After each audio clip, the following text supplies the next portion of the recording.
శ్రీ గురవే నమః. మనం ప్రారబ్ధాన్ని సంతోషంగా సహర్షంగా స్వీకరిస్తున్నప్పుడే భగవత్కృపను యథార్థంగా భావిస్తున్నట్లు, భగవంతుడి విషయంలో మన శ్రద్ధలో లోపం లేనట్లు. దీని గురించే ప్రారబ్ధం పరిభుజ్య ప్రక్షీణ కర్మాంతర నిరంజన పరమం సామ్యముపైతి అంటోంది ఉపనిషత్తు. అదేవిధంగా శంకరుల వారు ఎల్లభసే నిజ కర్మోపాకం నిత్యం తేన వినోదయ చిత్తం అని చెప్తున్నారు. నిజ కర్మోపాకమే ప్రారబ్ధం, దాన్ని సహర్షంగా స్వీకరించాలని మహాపురుషులు చెప్తున్నారు. మరి మనం దానితో విభేదిస్తే భగవంతుడి యొక్క అనుగ్రహాన్ని, భగవంతుడి యొక్క కృపను మనం అపార్థం చేసుకుంటున్నట్లే. ఈ ప్రారబ్ధాన్ని భగవత్కృపా విశేషంగా ఎందుకు భావించాలంటే, ఎందుకు విశ్వసించాలంటే, అనంతకోటి జన్మల పాపం సంచితం రూపంలో ఉంది. అంత సంచితాన్ని పక్కన పెట్టి భగవంతుడు కేవలం కొంత మాత్రమే ప్రారబ్ధం రూపంలో ఇస్తున్నాడు. అంటే ఆ పాప పుణ్యాల్లో కొంత భాగాన్ని, అంత పాపంలో కొంతే తీసి ప్రారబ్ధంగా అనుభవించమని ఇస్తున్నాడు. మరి ఎంత ఉపకారాన్ని చూపిస్తున్నట్లు, ఎంత దయను కలిగి ఉన్నట్లు. పైగా ఈ జన్మలో ఒకవేళ మనం గనక కోరికలకు దాసులం కాకపోతే, ప్రకృతి మోహం మనకు ముఖ్యమైనది కాకపోతే, వేరే ఇతరమైనటువంటి ఆకర్షణలతో, ఇతరమైన వ్యామోహాలతో, ఇంకేదో ప్రయోజనం అని మాయాక్షేత్రంలో ఆసక్తిని కలిగి ఉండకుండా జాగ్రత్త పడినట్లయితే, భగవంతుణ్ణి ఆశ్రయించినట్లయితే, భగవద్భక్తి చేసినట్లయితే, మన లోపలున్నటువంటి సంచితాన్ని కూడా భస్మం చేసే అవకాశాన్ని భగవంతుడు తన భక్తి చేసే ఉపాయాన్ని లోకానికి అనుగ్రహించి, ఆ జ్ఞానాన్ని మహాపురుషుల ద్వారా మనకు అందించి మరి ఇంత హితాన్ని చేస్తున్నాడు. ఇంత హితైషి భగవంతుడు. మరి సాధన చేయడం ఎంత అవసరం అంటే, తర్వాత అనంతకోటి జన్మల దుఃఖాన్ని దూరం చేసుకునే అవకాశం ఈ సాధన ఇస్తుంది. ఈ జన్మను దురుపయోగం చేసుకొని మానవ జన్మను నిర్లక్ష్యం చేసి జన్మ ప్రయోజనాన్ని పక్కన పెట్టి దుస్థితిని పొందే పరిస్థితి మనకు కలగకూడదు. అన్నప్పుడు మనం శ్రద్ధను దేని మీద చూపించాలి? మన సాధన మీద. విలువ దేని విషయంలో భావించాలి? మానవ జన్మ విషయంలో. ప్రయోజనం ఏదని అర్థం చేసుకోవాలి? హృదయ శుద్ధిని పొందటమే. మరి హృదయాన్ని నిర్మలంగా చేసుకునే అంశాన్ని మనం నిర్లక్ష్యం చేస్తే ఎవరిని నిర్లక్ష్యం చేస్తున్నట్లు? మన ప్రయోజనాన్నే మనం నిర్లక్ష్యం చేస్తున్నట్లు. మానవ జన్మ తర్వాత ఖచ్చితంగా మానవ జన్మ వస్తుంది అనేది ఎక్కువ శాతం అబద్ధం. అంత సులభంగా మానవ జన్మ దొరకదు అని శాస్త్రాలు ఉద్ఘోషిస్తున్నాయి. జన్మాంతర సహస్రైస్తు మానుష్యం హి దుర్లభం, దుర్లభో మానుషో దేహ దేహినాం క్షణభంగుర, దుర్లభం త్రయమేవైతత్ దైవానుగ్రహకారకం మనుష్యత్వం ముముక్షుత్వం మహాపురుష సంశ్రయ అని శంకరుల వారు చెప్తున్నారు. మరి ఈ మానవ జన్మ ఎన్నో లక్షల కోట్ల జన్మలలో ఒకసారి వస్తుంది. జన్మాంతర సహస్రైస్తు. ఇట్లాంటి మానవ జన్మను దురుపయోగం చేసుకుంటే వేరువేరు యోనులలో పరిభ్రమించవలసి వస్తుందని కఠోపనిషత్ చెప్తోంది, కేనోపనిషత్ చెప్తోంది. మరి ఉపనిషద్వాక్యాలను అనుసరించి మనం మానవ జన్మ యొక్క విశిష్టతను తప్పకుండా తెలుసుకోవాలి. అప్రమత్తులమై మానవ జన్మను సదుపయోగం చేసుకోవాలి. జ్ఞానప్రధానమైన జన్మ కాబట్టి తత్వజ్ఞానాన్ని పొంది భగవంతుణ్ణి ఆశ్రయించాలి. లేకపోతే వేరువేరు యోనులలో పరిభ్రమించవలసినటువంటి దుస్థితి ఉంటుంది. మానవ జన్మ శ్రేష్టమైనది, దేవదుర్లభమైనది. ఈ జన్మ పొందిన తర్వాత కూడా మనం సద్వినియోగం చేసుకునే విషయంలో అలసత్వాన్ని ఎందుకు చూపించాలి? మన శ్రేయస్సును మనం ఎందుకు నిరాకరించాలి? కాబట్టి జన్మ ప్రయోజనాన్ని సాధించాలి. జన్మ సాఫల్యం గురించి సరైనటువంటి ప్రయత్నం చేయాలి.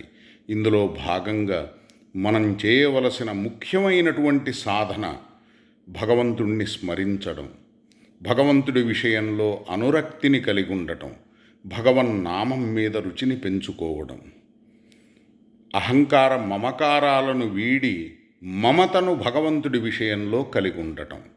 అంటే లోకానికి సంబంధించి ఇతరమైనటువంటి విషయాలలో మనలో బలీయమైన ఆసక్తి ఉంది. అది అనాది కాలంగా ఉన్నది ప్రకృతికి సంబంధించి.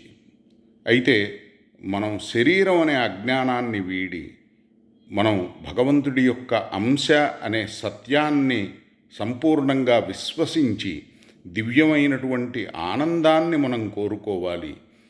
అంతేగాని మన స్వరూపం కాని ఈ శరీరం మనమని భ్రమించి శరీరానికి ఏదో సుఖమని దుఃఖమని అదే మనకు శాశ్వతమని ఆ అజ్ఞానంలో పడి మన స్వరూపాన్ని మరిచిపోయి శాశ్వతమైన ప్రయోజనాన్ని నిర్లక్ష్యం చేసుకోకూడదు.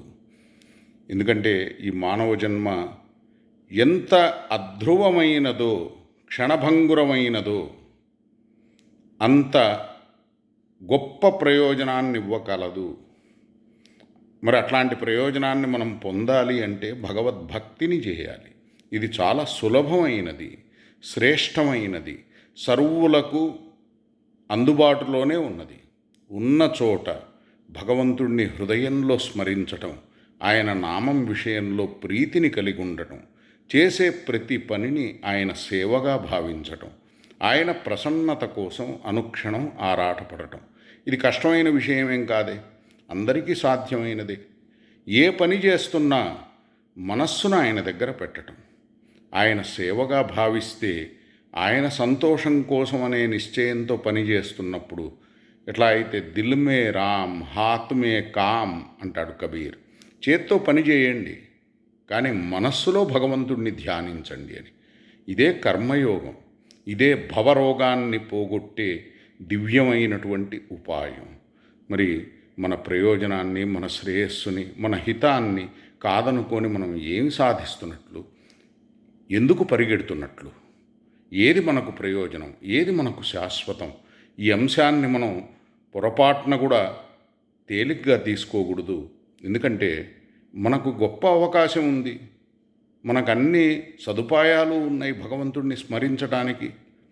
కావలసినటువంటి జ్ఞానాన్ని మన యొక్క పురాణాలు, ఇతిహాసాలు, వేదాలు, ఉపనిషత్తులు, అట్లానే ఎంతోమంది మహాపురుషులు దుర్లభమైనటువంటి జ్ఞానాన్ని లోకానికి అందించారు.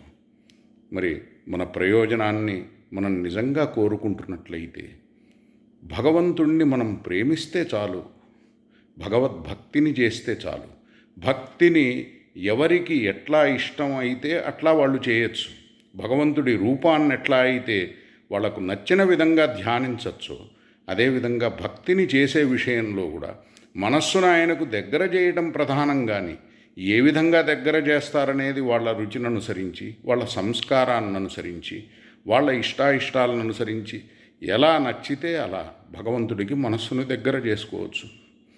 ఏ ప్రయత్నం చేసైనా మనస్సును ఆయనకు దగ్గర చేస్తే అది మన జన్మను కాపాడేదవుతుంది, మన భవిష్యత్తును చక్కగా తీర్చిదిద్దేదవుతుంది, మానవ జన్మ యొక్క విశిష్టతను మనం తెలుసుకున్నట్లవుతుంది. అందుకని జన్మకు పరమ లాభం భగవత్ ప్రసన్నత, గొప్ప సంపద, మహత్తు అంటే గొప్ప ఐశ్వర్యం భగవత్ సేవ. ఎప్పుడైతే మన హృదయం సేవ విషయంలో అనురాగాన్ని కలిగి ఉంటుందో, భగవత్ ప్రసన్నతను లక్ష్యం చేసుకుంటుందో, మనం శ్రేష్టమైనటువంటి స్థితిని పొందేందుకు ఏర్పాటు చేసుకుంటున్నట్లే, భగవత్ కృపకు పాత్రులమవుతున్నట్లే, భగవంతుడికి మన హృదయం దగ్గరవుతున్నట్లే, మన హృదయాన్ని ఆయన ఇష్టపడుతున్నట్లే. కాబట్టి మనం సేవను ఇష్టపడితే, ఆయన ప్రసన్నతను ఇష్టపడితే ఆయనకు దగ్గర కాగలుగుతాం. ఇప్పుడు సేవను మించినటువంటి సంపద లేదు. అందుకే కైంకర్య శ్రీ అని అన్నారు. శ్రీ అంటే సంపద కదా, కైంకర్యం అంటే సేవ కదా. కాబట్టి భగవత్ కైంకర్యం, భాగవత కైంకర్యం, సర్వ ప్రాణుల విషయంలో ప్రతి ప్రాణిలో భగవంతుడున్నాడు అనే భావనతో ఆయన సేవగా భావించి, ఎట్లా అయితే మానవ సేవ మాధవ సేవ, మానవ సేవ కూడా మాధవ సేవ అని అన్నారు. ఎందుకు అంటే ప్రతి ప్రాణిలో భగవంతుడున్నాడు కాబట్టి.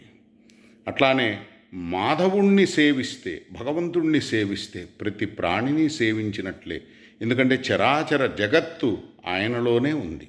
ఆయన ప్రసన్నతలోనే సమస్త ప్రాణులు ప్రసన్నులవుతారు.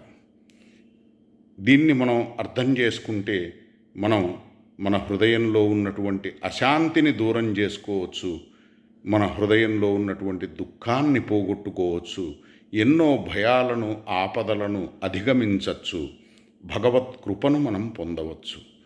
చేయవలసిన పని ఒకటే, భగవద్విశ్వాసాన్ని బలపరుచుకోవడం, భగవంతుణ్ణి శరణు వేడటం, ఆయన విషయంలో మనం నిష్టను కలిగి ఉండటం. హరయే నమః, గురవే నమః.